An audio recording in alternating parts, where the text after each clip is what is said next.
I'm like a stuck record this time of year.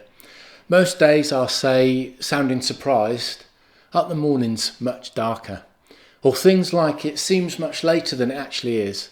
It's as if when the clocks change, it's a new thing, rather than something that happens every year at this time.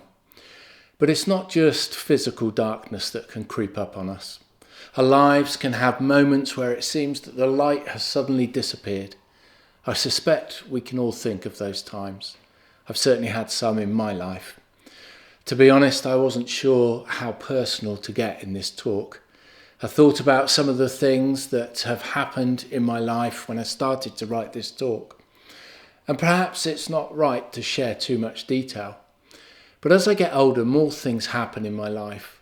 And some of them, whether I like it or not, just seem like darkness and pain and sadness.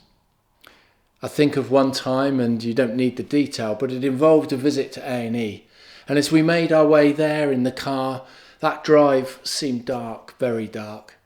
But as I reflected on this experience sometime later, I started to also remember that even in that time, there were glimpses of light. In the unfolding events in the middle of the night, there were people bringing light, bringing hope.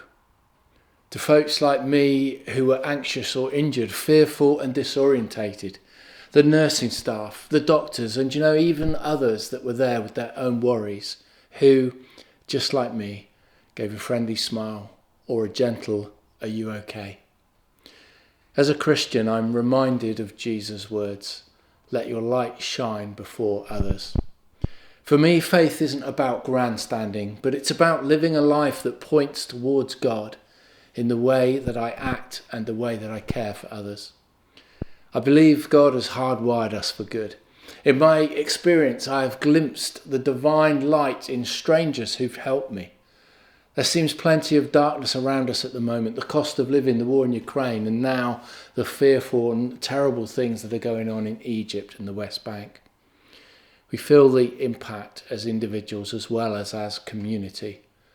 Yet for me, I feel there is hope because we have each other and the many unique ways that each of us can be light and hope for those around us.